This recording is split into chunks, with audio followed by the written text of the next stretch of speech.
Стань за мною, Боже, розсуди мою справу проти нечестивого народу, від чоловіка лукавого і несправедливого мене визволь. Бо Ти, Боже, моя твердиня. Чому ж мене відкинув? Чому смутний ходжу я, ворогом прибитий?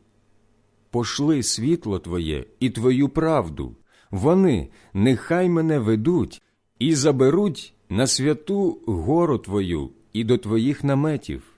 І я прийду до жертовника Бога, до Бога радості і веселості моєї, і прославлятиму Тебе на гуслах, Боже, мій Боже.